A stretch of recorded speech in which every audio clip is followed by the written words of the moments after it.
রাজ্য বাজেটে ঘোষণার 2 বছর পরেও চালু হলো না সমুদ্র সাথী প্রকল্প। এই নিয়ে বৃহত্তর আন্দোলনের হুঁশিয়ারি দিয়েছেন রাজ্যের সামুদ্রিক মৎস্যজীবীরা। ইলিশ সহ সামুদ্রিক মাছের প্রজনন ও উৎপাদন বৃদ্ধির লক্ষ্যে গত 15 এপ্রিল থেকে সামুদ্রিক মৎস্য শিকারের উপরে নিষেধাজ্ঞা চালু হয়েছে। চলবে আগামী 14 জুন পর্যন্ত। এই 2 মাস মৎস্য শিকারে যেতে পারবেন না সামুদ্রিক মৎস্যজীবীরা। রাজ্যের 4 জেলা উত্তর ও দক্ষিণ 24 পরগনা, পূর্ব মেদিনীপুর এবং হাওড়ায় প্রায় 4 লক্ষ প্রান্তিক মানুষ এই পেশায় যুক্ত। মৎস্যজীবীদের কথা ভেবে রাজ্য বাজেটে এই 2 মাস 5,000 করে মোট 10,000 টাকা ভাতা ঘোষণা করে রাজ্য সরকার। নাম দেওয়া হয় সমুদ্র সাথী। গত বছরেও কোনো টাকা পাননি মৎস্যজীবীরা। এবছরেও মৎস্য শিকারের নিষেধাজ্ঞা চালু হয়ে গেলেও ভাতা অনিশ্চিত। সমস্যায় পড়েছেন লক্ষ লক্ষ সামুদ্রিক মৎস্যজীবী পরিবার। ক্ষোভ উগড়ে দিয়েছেন ইউনিয়নের নেতা থেকে মৎস্যজীবীরা। 2 মাস বন্ধ থাকার জন্য সমুদ্রে তারা মাছ ধরতে পারবে না, তাহলে ওই 2 মাস তাদের সংসার চলবে কী করে? এই জন্য এই প্রকল্পটা।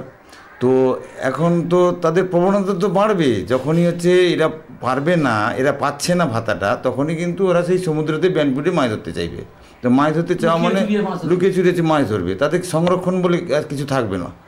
তো এটা তারা খুবই সংকটে আছে এবং তারা খুব আশাবাদী ছিল যেটা পাবে। লক্ষাধিক মৎস্যজীবী আবেদনও করেছে, অনেকে করতে পারেনি, কারো কার্ডে ভুল, সেটাও যেমন ঠিক, কিন্তু যারা আবেদন করেছে, লাইন দিয়ে দাঁড়িয়েছে এই সমুদ্র সাথীটাকে পাওয়ার জন্য, গত বছর সরকার দিল না।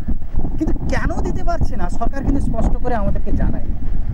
এবছর আবার শুরু হয়ে গেছে 15 এপ্রিল থেকে আগামী 14 জুন পর্যন্ত ব্যান চলবে এবং মৎস্যজীবীরা সমুদ্রে নদীতে যেতে পারছে না, তাদের জীবিকায় টান ধরেছে, অথচ সরকার সমুদ্র সাথী দিচ্ছে না।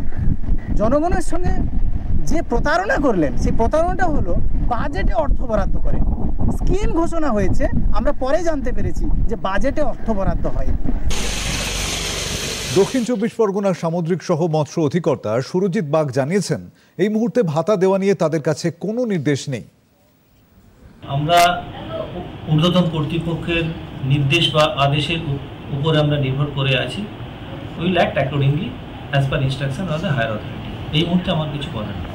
এবং এই প্রকল্পের কি লিস্ট তালিকা তৈরি হয়ে গেছে? হ্যাঁ, আমরা সেই মতো করে যেমন ইনস্ট্রাকশন দিয়েছিলেন, আমরা ব্লক লেভেলে পুরো তালিকা তৈরি হয়ে রেডি হয়ে আছে। কিছু স্ক্রুটিনি বাকি আছে, যদি সেরকম আদেশ আসে আমরা সেই মতো করে স্ক্রুটিনি প্রসেসে নিয়ে যাব।